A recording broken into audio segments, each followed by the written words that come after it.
আজকে একজন সাহাবীর কথা শোনাই। সাহাবীর নাম ছিল সাদ বিন মুআদ। বলেন সাহাবীর নাম কি?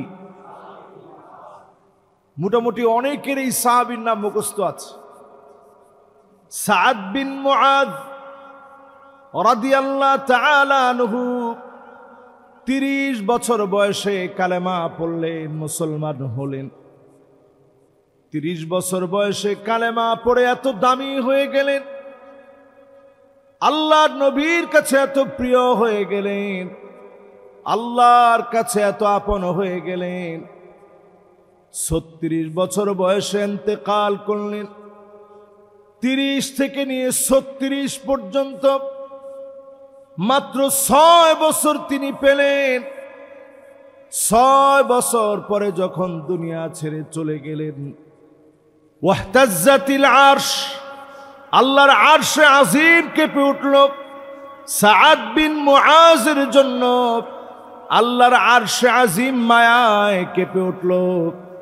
আল্লাহ পাক আকাশের দরজাগুলো খুলে দিয়ে সাদ বিন মুআজের জন্য অজর ধারায় রহমত নাজিল করলেন। এই দৃশ্য নবীজি যখন দেখলেন, সাদ বিন মুআজকে গোসল করানোর জন্য আল্লাহর হাবিব এত দ্রুত যাচ্ছিলেন, সাহাবায়ে কেরামের জুতার ফিতা ছিঁড়ে যাচ্ছে।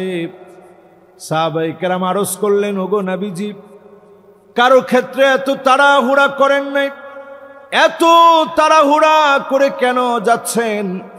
নবীজি জানায়া দিলেন, আমার সাদ আল্লাহর কাছে এত দামি হয়ে গেছে, আমার মনে হচ্ছে হানজালার মতো করে ফেরেশতারা গোসল করায় দিবে, তার আগে পৌঁছায় আমি নবী নিজ হাতে সাদকে গোসল করায় দিব। ইমানের বয়স ছিল মাত্র 6 বছর।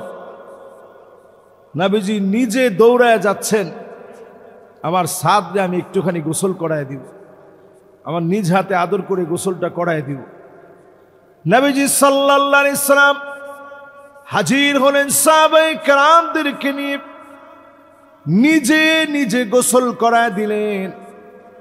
সাদ বিন মুআজ কালেমা পড়ার পরে মাত্র 6 বছর পেয়েছিলেন, কিন্তু কোরআন আর সুন্নাহ এমন ভাবে আঁকড়ে ধরলেন, আল্লাহ পাক 70,000 ফেরেশতা সাদ বিন মুআজের জানাজার মধ্যে হাজির করায় দিলেন।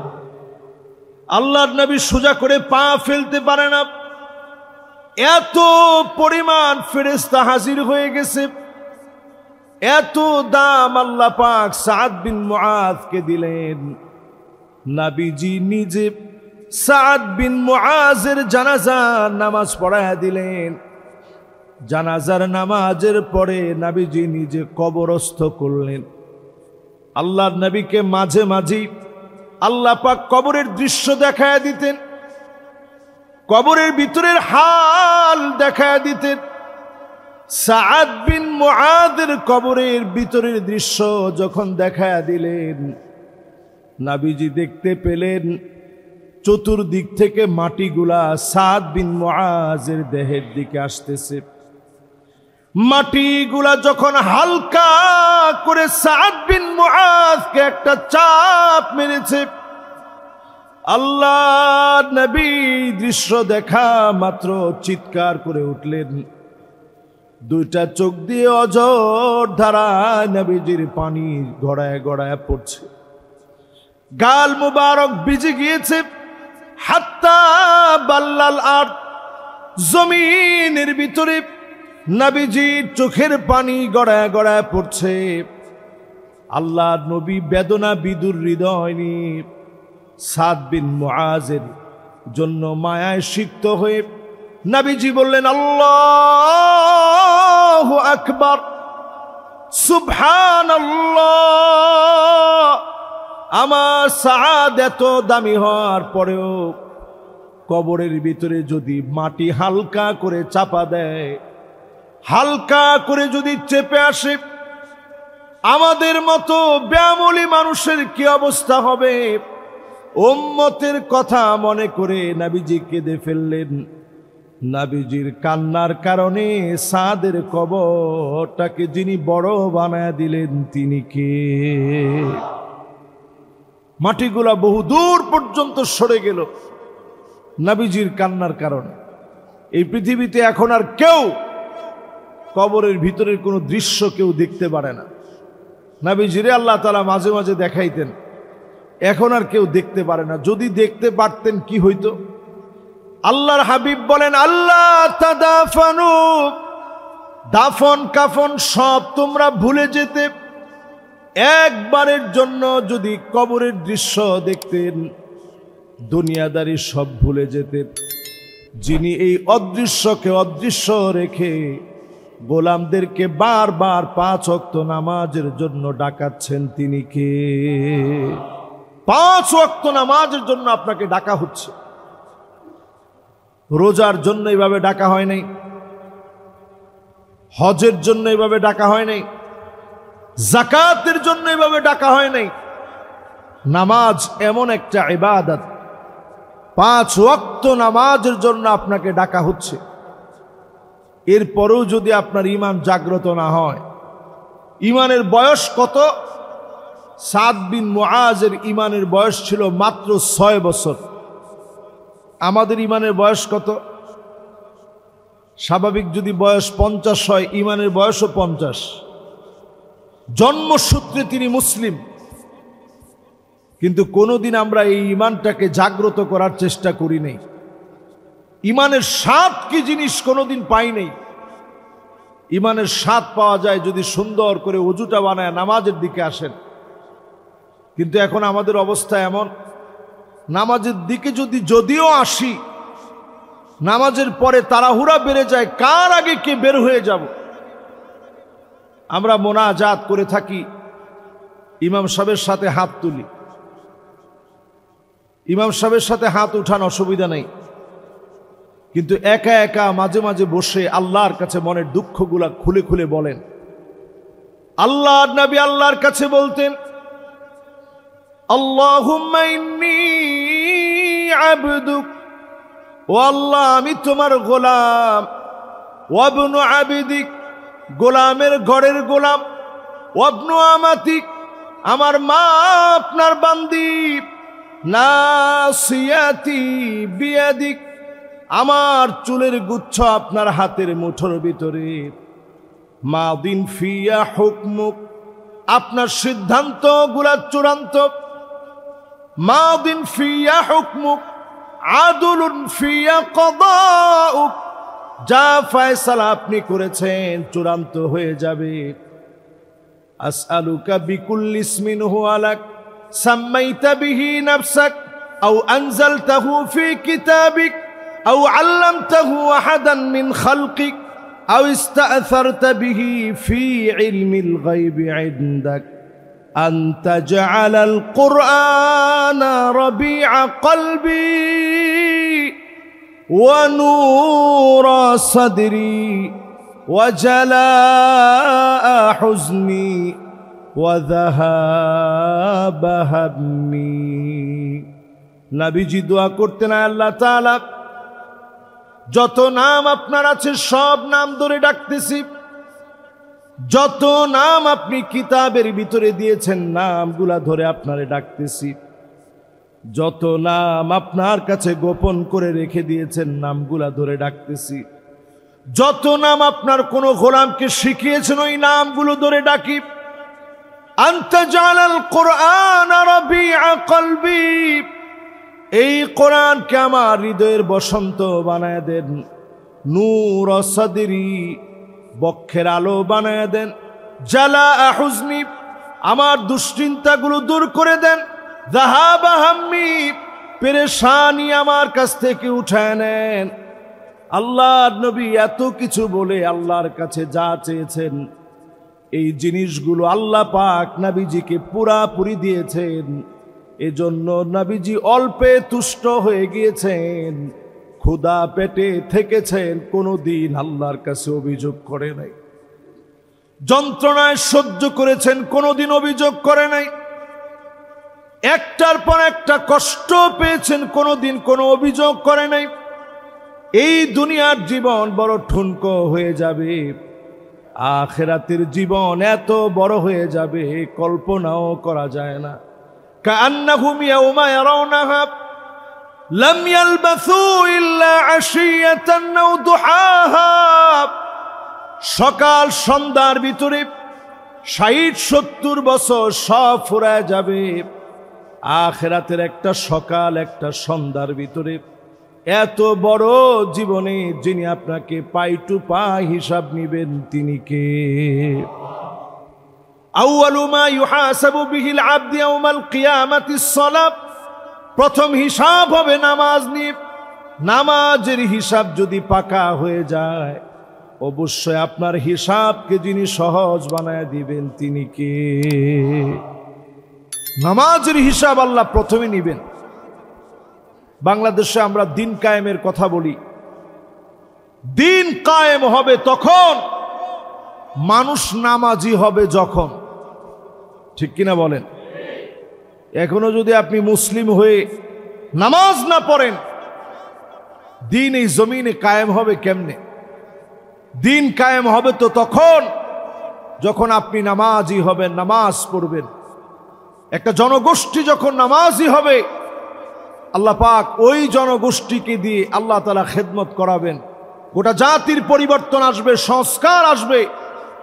আমাদের দেশে সব সমস্যার মূলে আমরা মুসলিম ঠিক, কিন্তু ইসলামকে আমরা চর্চা করি না। যদি চর্চা করতাম, চুরি ডাকাতি চাঁদাবাজি রাহাজানি ছিনতাই মাদকাসক্ত ড্রাগ এডিক্টেড এই সমস্ত সমস্যাগুলা দূরীকরণে নামাজ সবচেয়ে বড় ভূমিকা রাখত, যদি এই সমাজের মানুষগুলা নামাজি হতো, ঠিক কিনা বলেন? আমরা নামাজ পড়ি কখন? নামাজ পড়ি তখন, এই যে আজকে জুমাবার, ঠিক জুমাবারের যে দৃশ্য, এই দৃশ্যটা আসরের সময় থাকবে। অনেকে মনে মনে চিন্তা করতেছেন, হুজুর আসরের সময় তো অনেকের বিবাহের দাওয়াত আছে, উনি বিবাহের জন্য দাওয়াত খাওয়ার জন্য চলে যাবেন, উনি আসবেন কেমনে?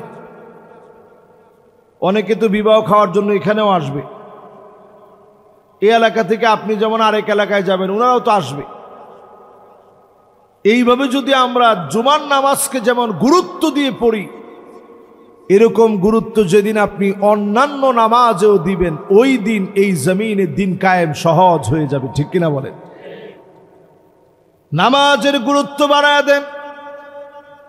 নবীজি আমার নামাজের ব্যাপারে এমন ছিলেন, আম্মা জান আয়েশা বলেন, নামাজের সময় যখন হয়ে যেত, কান্নাহু লা ইয়ারিফুনানা, নবীজির দিকে আমরা তাকায় দেখতাম, কেমন যেন মনে হতো আল্লাহর নবী আর কাউকে চিনেন না, সব পরিচিত লোকেরা অপরিচিত হয়ে যেত। নামাজের সময় হয়ে গেলে নবীজি আর কাউকে চিনতেন না। নামাজের সময় হয়ে গেছে, এই সময়ে কাউকে আর চিনার দরকার নাই, শুধুমাত্র যাকে চিনবেন তিনি কে। সব বাদ দিয়ে নামাজের দিকে যদি আপনি দৌড়ে আসতে পারেন, আপনি ইমানের স্বাদ পাবেন। ওই লোকটাকে দিয়েই দিনের পরিবর্তন হবে। যদি আমরা নামাজের দিকে দৌড়ে আসতে পারি, সব ভুলে গিয়ে পরিবার পরিজন আত্মীয় স্বজন ব্যবসা বাণিজ্য যায় ঝামেলা সব বাদ দিয়ে আপনি যদি নামাজকে আদর করে মহব্বত করে প্রায়োরিটি দিয়ে যদি সবার আগে রাখতে পারেন, ওই মানুষটাকে দিয়েই দিনের সবচেয়ে বড় কাজ হবে। এই পৃথিবীতে আজকে আমরা 200 কোটির কাছাকাছি মুসলিম, কিন্তু তেমন কোনো উন্নয়ন আমাদের নাই, ইমানি উন্নয়ন না থাকার কারণে।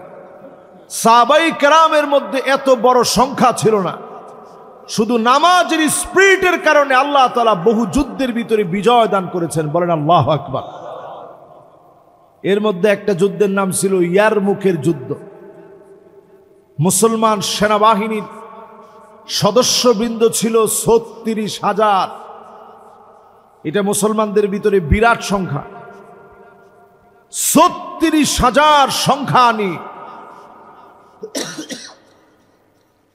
খালিদ বিন ওয়ালিদের নেতৃত্বে যখন তিনি বের হয়ে গেলেন ৩৬,০০০ সাহাবায়ে কেরাম তাবেঈদেরকে নিয়ে তিনি বের হলেন। ইয়ারমুকের প্রান্তে ৩৬,০০০ সাহাবায়ে কেরাম যখন বের হয়েছেন, লম্বা সফর মদিনাতুল মুনাওয়ারা থেকে বর্তমান জর্ডানের ইয়ারমুক, ফিলিস্তিন জর্ডানের একেবারে বর্ডার কেন্দ্রিক জায়গা, ওই জায়গায় লড়াই হবে। খালিদ বিন ওয়ালিদ রোমক সম্রাটের কাছে চিঠি পাঠাইলেন, আসলিম তাসলাম, ইসলাম গ্রহণ করেন আপনি শান্তি পাবেন। এতটুকুন বিষয় লিখে যখন পাঠায় দিলেন,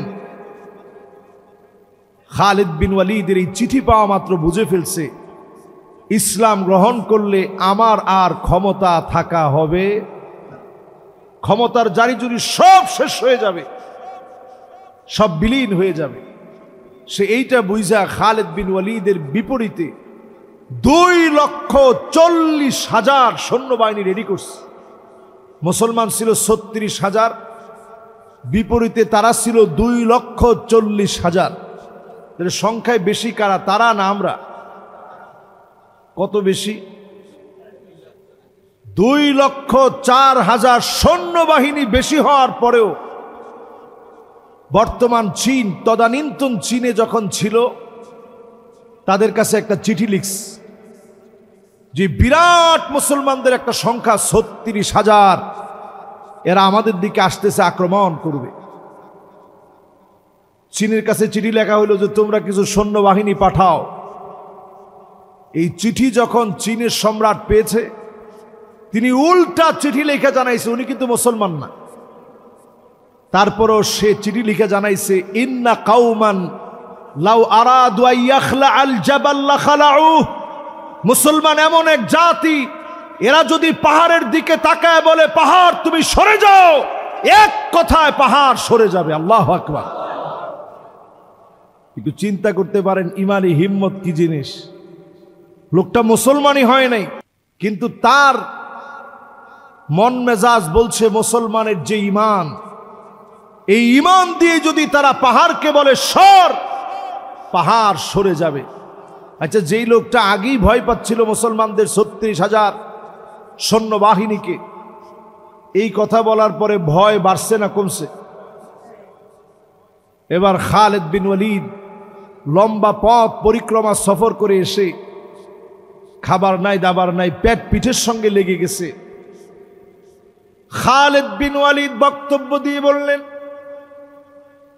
লা মালজা ওয়ালা মানজা মিনকা ইল্লা ইলাইক, মালিক আজকে আপনার কাছে ছাড়া যাওয়ার কোনো জায়গা নাই।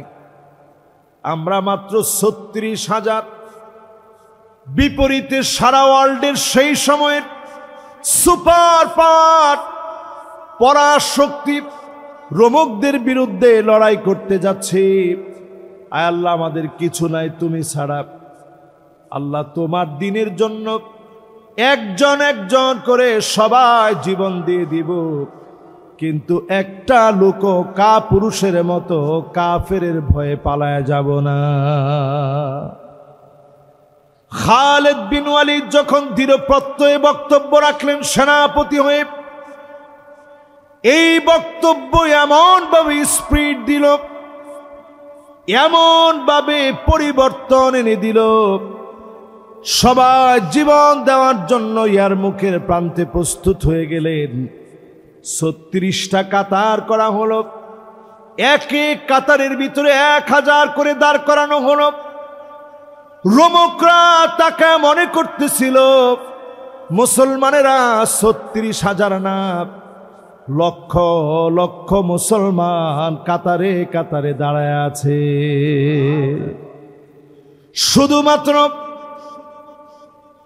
শুধুমাত্র কৌশল অবলম্বন করলেন মুসলমানেরা। এই কৌশল এমন কৌশল হয়ে গেল, ইয়ারমুকের প্রান্তে আল্লাহ পাক 2,40,000 পারদর্শী রোমকদের বিরুদ্ধে বিজয় দিয়ে দিলেন। আলিফ লাম মিম গুলিবাতির রুম, যিনি সত্য বানায় দিলেন তিনি কে? আর বুঝতে বাকি নেই, সত্য হয়ে গেল। নবীজির ৩৬,০০০ সাহাবী এই প্রাণপণে লড়াইয়ের জন্য গেলেন এবং এই যুদ্ধের ভিতরে আল্লাহ রাব্বুল আলামিন নিরঙ্কুশ বিজয় মুসলমানদেরকে দান করে দিলেন। এই বিজয় আসছে, এই বিজয় আসবে, দিক দিগন্তে বিজয় হবে যদি আমরা ইমানের স্বাদ পেতে পারি। ইমানের স্বাদ যদি আমরা পেয়ে যাই, অবশ্যই যিনি আমাদেরকে বিজয় দিবেন তিনি কে? তাহলে বিজয়ের অনন্য হাতিয়ার হবে নামাজ। নবীজি সাল্লাল্লাহু আলাইহি সাল্লাম জিহাদের ময়দানে গিয়েছেন। আপনারা যারা খন্দকে গেছেন, খন্দকে নামাজ পড়তে গেছেন না মদিনায় গিয়ে? অনেকে যারা খন্দকে নামাজ পড়তে গেছেন, সেখানে দেখবেন সাবউ মাসাজিদ, একটা দুইটা না, ৭-৭টা মসজিদ রয়েছে। এর উদ্দেশ্য হচ্ছে এক গ্রুপ নামাজ পড়বে, অন্য গ্রুপ পাহারা দিবে, অন্য গ্রুপ জিম্মাদার হয়ে যাবে, অন্য গ্রুপ দাঁড়ায় থাকবে। একটা মুসলমানের যেন নামাজ ছুটে না যায়। ৭-৭টা মসজিদ হয়েছে, তারপরেও মুসলমান জামাতবদ্ধ হয়ে নামাজ ছাড়ে নাই। বলেন আল্লাহু আকবার। আমরা যারা এটা বুঝি, অন্তত বোঝার চেষ্টা করি। আমাদের উচিত, অনেকে তাহাজ্জুদ পড়েন, আলহামদুলিল্লাহ, এখানে যারা আছেন অনেকে তাহাজ্জুদ পড়েন। আমি বলবো ১ বছর টানা আগে ৫ ওয়াক্ত নামাজ জামাতের সাথে পড়েন, এরপরে তাহাজ্জুদ ধরেন। ইবাদতের এই ব্যালেন্সের কারণে ইবাদতের একটা স্বাদ আপনার ভিতরে আল্লাহ ঢুকায় দিবে। বলেন আল্লাহু আকবার। ১ বছর টানা জামাতের সাথে নামাজ পড়েন। যার এখনো জামাতে নামাজ ঠিক হয় নাই, আপনি অন্তত নামাজটা পড়ার চেষ্টা করেন, জামাতের দিকে আসেন, চেষ্টা করেন, দেখবেন ইবাদতের স্বাদ আপনার ভিতরে ঢুকতেছে। এই ইবাদতের স্বাদ এমন স্বাদ, নবীজি সাল্লাল্লাহু আলাইহি ওয়াসাল্লামের সাহাবায়ে কেরাম মসজিদের ভিতরে পড়ে থাকতেন। আসহাবে সুফফার সাহাবায়ে কেরাম মসজিদের ভিতরে পড়ে থাকতেন, সারাটা দিন ধরে নামাজ পড়তেন, আল্লাহর কাছে চাইতেন, কোরআন তেলাওয়াত করতেন, দ্বীন শিখতেন। দ্বীনের এই নূর এমন ভাবে আল্লাহ তাআলা প্রথিত করে দিলেন, সব ছেড়ে নবীজির দরবারে পড়ে থাকতেন, শুধুমাত্র এই সময়ে আল্লাহকে ডাকতেন। মাঝে মাঝে নবীজির কাছে খাবার আসলে নবীজি দিতেন। ক্ষুধা পেট নিয়ে ক্ষুধার যন্ত্রণা সহ্য করে আল্লাহকে চিনার জন্য লেগে থাকতেন। এত কিছু যিনি আমাদেরকে দিয়েছেন, তারপরেও কয়জন লোক আল্লাহকে চিনতে পেরেছি, কয়জন লোক আল্লাহর সঙ্গে সম্পর্ক করতে পেরেছি, ডুকরে ডুকরে আল্লাহর জন্য কাঁদতে পেরেছি। আল্লাহর জন্য একটু কাঁদার চেষ্টা করেন, চক্ষুটা বন্ধ করে মুরাকাবার হালতে বসে বসে মাঝে মাঝে মসজিদে সময় কাটাবেন। দুটা চোখ বন্ধ করে নেয়ামতগুলা নিয়ে ভাববেন, অবশ্যই দেখবেন নামাজের প্রতি যিনি মনোযোগী বানায় দিবেন তিনি কে। সিজদার ভিতরে যখন আপনি যাবেন, আপনি কল্পনা করবেন আল্লাহ আপনার সবচেয়ে কাছে আছে। ওয়াসজুদ ওয়াক্তারিব, সেজদা দিলেই যিনি নিকটের হয়ে যান তিনি কে? স্বাভাবিক যদি আজকের এখানে একজন শিল্পপতি আসতো, যিনি মসজিদে ধরেন 10টা লাখ টাকা দিত, আমি খতিব সাহেব বলতাম যে সুবহানাল্লাহ, যিনি শিল্পপতি আসছেন অত্যন্ত অমায়িক ভালো মানুষ, হৃদয়টা অনেক বড়, মসজিদের জন্য সব সময় খেয়াল রাখেন, উনি আজকে এখানে আসছেন, আল্লাহ ওনারে কবুল করুক, হায়াত দারাজ করুক। এই কথাগুলো যে বলছি এটা হারাম হয় নাই, উনি শুনছে, ওনার মনটা ভালো লাগছে, দানের প্রতি উদ্বুদ্ধ হয়েছেন, তিনি হয়তো দান করলেন, দান করবেন, এইটাতে যেমন তিনি খুশি হয়েছেন। কয়দিন আপনি আল্লাহরে খুশি করার জন্য বলছেন যে আল্লাহ কত কিছু দিলেন, কত কিছু খাওয়াইলেন, কত মানুষের চাইতে আল্লাহ আপনি আমারে ভালো রাখলেন। আল্লাহ আমারে ছেলেও দিলেন, মেয়েও দিলেন। কতজনরে আপনি মেয়ে দিছেন, ছেলে দেন নাই? কতজনরে ছেলে দিছেন, মেয়ে দেন নাই? আল্লাহ আপনি তো সব দিছেন, বাড়ি দিছেন, গাড়ি দিছেন, সব আল্লাহ আপনি দিছেন। কয়দিন মুরাকাবার হালতে বসে এই কথা বলছেন? এত খাওয়ার পরে, এত নিয়ামত পাওয়ার পরে মুরাকাবার হালতে বসে বসে যদি বলতেন খুশি হয়ে যিনি আরো বেশি নিয়ামত দিতেন তিনি কে? অনেকে শুধু অভিযোগ করি যে আল্লাহ আমারে কিচ্ছু দেন নাই, আল্লাহ আমার তো কিছু নাই, শুধু অভিযোগ করি। অভিযোগ দায়ের না করে একটু আল্লাহর দিকে তাকায় বলবেন আল্লাহ কি দিছেন। এই যে আমার শরীরটা সুস্থ রাখছেন, এইটার নিয়ামত আমি কেমনে শেষ করি? আমাদের পাশেই ইনসাফ বারাকা হসপিটাল। আমার সাথে গত জুমাতেও কয়েকজন দেখা করছে যে হুজুর আমার আব্বা অসুস্থ আছে, নামাজ পড়তে আসছে। তো আমি বিশ্বাস করেন আমি মন থেকে তাদের জন্য এই সময় দোয়া আসছে যে আল্লাহ এখান থেকে যাওয়ার পরে গিয়ে যেন দেখে তার আব্বা সুস্থ হয়ে গেছে। আল্লাহ এটা পারে কিনা? আল্লাহ এটা পারে। তো এই যে যারা ইনসাফ বারাকা হসপিটালে আত্মীয় স্বজন ভর্তি আছে, এখানে আসছেন একটু নামাজ পড়ার জন্য, হসপিটালে গেলে দেখবেন কত হালতে মানুষ আছে। আল্লাহ এদের মধ্যে আমাদেরকে কত ভালো রাখছেন, কত নিয়ামত দিয়ে রাখছেন। সেজদা অবনত হয়ে একটু চিন্তা করবেন। আমাদের সভাপতি সাহেব আইসিইউতে ছিল প্রায় ৬৭ দিনের মতো।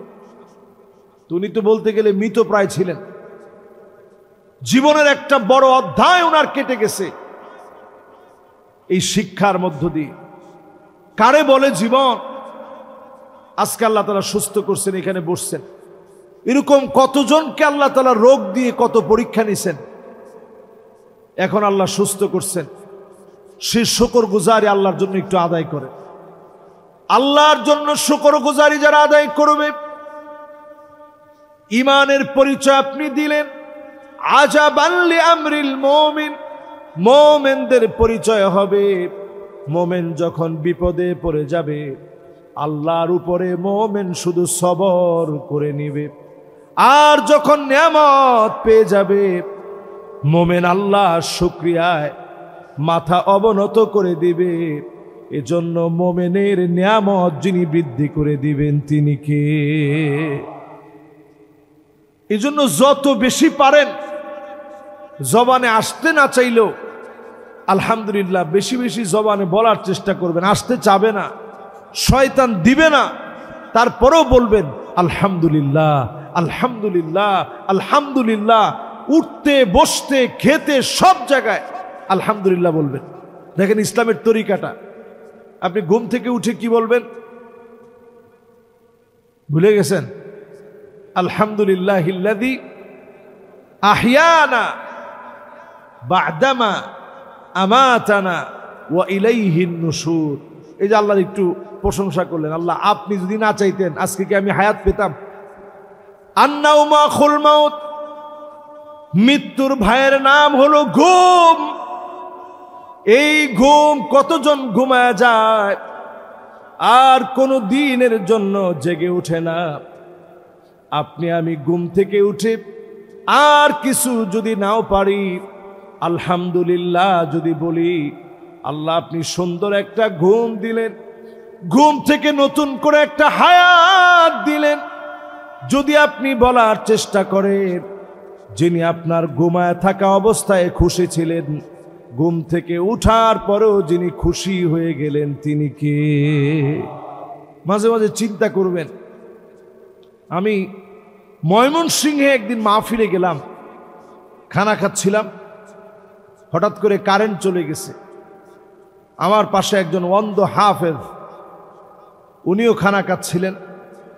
খানা খেতে খেতে যখন কারেন্ট চলে গেছে আমি বললাম, যাহ ভাই একটু জেনারেটর কি নাই? জেনারেটর থাকলে তো ভালো হইতো, নাহলে খাবো কেমনে, মাছের কাটা বাঁচবো কেমনে? পাশ থেকে ওই হাফেজ উনি বলে উঠলেন, ওনার নাম ছিল কাজিম উদ্দিন সাহেব, হায়াতে আছেন কিনা আমি জানি না। তো মাওলানা কাজিম উদ্দিন সাহেব পাশ থেকে বলে উঠলেন যে হুজুর সারা জীবনের জন্য আমার কারেন্ট চলে গেছে।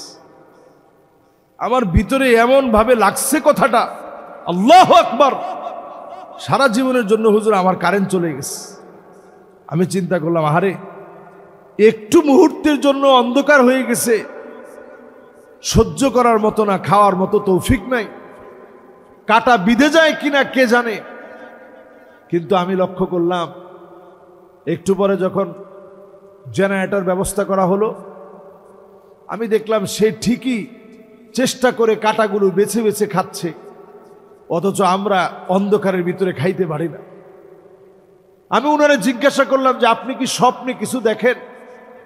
বলতেছে, না হুজুর, স্বপ্নেও আমি কোনোদিন কিছু দেখি নাই, স্বপ্নের ভিতরে আমি শুধু শুনি। আমি চিন্তা করলাম, যখন আমরা ঘুমায় যাই চোখ তো বন্ধ থাকে, যিনি আমাদের মগজ, আমাদের দিমাগ, আমাদের ব্রেনকে যিনি জাগ্রত রাখেন, সচল রাখেন, এমনকি ব্রেনটাকে আল্লাহ তাআলা ওই সময় ডোপামিনকে আল্লাহ তাআলা আমাদের ব্রেনে সচল করে দিয়ে আমাদের ব্রেন থেকে এমন নিঃসরিত কিছু রস আল্লাহ তাআলা বের করে দেন ঘুমের ভিতরে, যেটা ক্যান্সারের প্রতিশোধক হয়ে যায়। জোরে করে আল্লাহু আকবার। এই জন্য যখন ঘুমান আল্লাহর নাম নিয়ে ঘুমাবেন, যে আল্লাহ আপনি ঘুম পড়াইতেছেন। তো চিন্তা করেন, একজন অন্ধ মানুষ ঘুমের ভিতরেও কিছু দেখতে পারে না, শুধু শুনতে পারে। আমি আপনি তো যখন ঘুমায় যাই অন্ধের মতো হয়ে যায়, কিন্তু আল্লাহ কত কিছু দেখায় ঘুমের ভিতরে, কত কিছু আল্লাহ দেখায়, তারা শুধু শুনে, দেখতে পারে না। এই জন্য আল্লাহর প্রত্যেকটা নিয়ামত নিয়ে ভাববেন। Human eyes can be identify more than 1 million colours. ছোট্ট 2 মিলিমিটার ডাইমেনশনের চোখ, এই চোখের ভিতরে আল্লাহ কি দিয়েছে একটু চিন্তা করবেন। এই চোখের ভিতরে আল্লাহ শাটার দিয়েছে, লেন্স দিয়েছে। ক্যামেরার যেমন লেন্স আছে, এর চাইতে কত কত পাওয়ারফুল লেন্স আল্লাহ তাআলা দিয়েছে। 10 লক্ষ কালার যদি আপনার সামনে রাখা হয়, এটা শনাক্ত করা চোখের পক্ষে অসম্ভব কিছু হবে না। জোরে কোন আল্লাহু আকবার। 10 লক্ষ কালার, এত পাওয়ার আল্লাহ তাআলা চোখকে দিয়েছে। এই চোখ দিয়ে কোরআন পড়বেন। আগের দিনের মানুষের এত চশমা লাগতো না, এখনকার মানুষের অনেক চশমা লাগে। আপনারা মনে মনে চিন্তা করবেন যে হুজুর আপনি নিজেও তো পড়ছেন। আমি নিজে, এটা কোনো পাওয়ার নাই, এটা পড়ছি। অনেক ক্যামেরা থাকে সব জায়গায়, ফোকাস হয় অনেক জায়গায়, এটা যেন চোখের কোনো ক্ষতি না হয়, এই জন্য আমি চশমাটা পরি। এটার কোনো পাওয়ার নেই। তবে আলহামদুলিল্লাহ আমার দাদারও কখনো চশমা লাগে নাই, আমার আব্বার একেবারে হালকা পাওয়ারে লাগে। আগের দিনের মানুষের চশমা লাগতো না কেন? খাবার দাবার ভালো ছিল, আর তারা দেখতেন ওই সময় বৃদ্ধ বয়সেও বসে বসে কোরআন পড়তেন। বলেন আল্লাহু আকবার। আমরা কোরআনের সাথে সম্পর্ক কমাই দিয়েছি। অন্তত যেন জুমাবারে সূরা কাহফ আমরা পড়তে পারি। পুরা সূরা কাহফটা পড়বেন। আদা আলাহু মিনান নূরি মা বাইনাল জুমআতাইন। এক জুমা থেকে আরেক জুমা পর্যন্ত শয়তানের কুমন্ত্রণা, নানা রকমের ফিতনা ফাসাদ, দাজ্জালের ফিতনা থেকে যিনি হেফাজত করবেন তিনি কে? পড়ার চেষ্টা করবেন। যদি পুরো সপ্তাহটা আপনার জন্য নিরাপদের চাদরে আল্লাহ বেষ্টিত করে দেন, আর প্রতিদিন সূরা কাহফের প্রথম 10টা আয়াত পড়বেন, এটা পড়তে পড়তে মুখস্থ বানায় ফেলবেন। আগামীর পৃথিবীতে যখন দুর্ভিক্ষ লাগবে, কথাটা শুনে রাখেন, এই পৃথিবী দুর্ভিক্ষের দিকে এগিয়ে যাবে। যেদিন দুর্ভিক্ষ লেগে যাবে তখন খাবার হবে 10টা আয়াত। দাজ্জালের আত্মপ্রকাশের পরে 10টা আয়াত হবে মুমিনদের খাবার। যখনই আপনি 10টা আয়াত পড়বেন, ক্ষুধা পেটে থাকবেন, যিনি ক্ষুধাটাকে মিটায় দিবেন। তৃষ্ণার্ত থাকবেন, তৃষ্ণা আল্লাহ মিটায় দিবেন, তৃষ্ণাকে আল্লাহ তাআলা মিটিয়ে দিবেন। আপনার পিপাসা, ক্ষুধা, যন্ত্রণা, যাতনা সব মিটিয়ে দিয়ে আল্লাহ পাক অলৌকিকভাবে আপনার পেট আল্লাহ ভরায় দিবেন। বলেন আল্লাহু আকবার। খাবার থাকবে দাজ্জালের হাতে। সে মানুষকে দেখায় বহু মানুষকে প্রলুব্ধ করে ফেলবে। শিকল দিয়ে বেঁধেও অনেক নারীদেরকে বেঁধে রাখা যাবে না, তার ফিতনার দিকে ছুটবে। তাহলে বাঁচবে কারা? যারা সূরা কাহাফের আমল করেছে তারা বাঁচবে। এই জন্য সূরা কাহাফের প্রথম 10টা আয়াত একবারে মুখস্থর মতো করে ফেলেন, ইনশাআল্লাহ শুনতে থাকেন মোবাইলে, দেখবেন মুখস্থ হয়ে যাবে। আল্লাহ যেন আমাদেরকে তৌফিক দান করেন, পড়েন আমিন। যতগুলো কথা বললাম আল্লাহ তাআলা ভুল ত্রুটি মাফ করে দিয়ে সঠিক কথাগুলোর উপরে আমাকে আপনাদের সবাইকে আমল করার তৌফিক দান করুক। ওয়া আখিরু দাওয়ানা আলহামদুলিল্লাহি রাব্বিল আলামিন।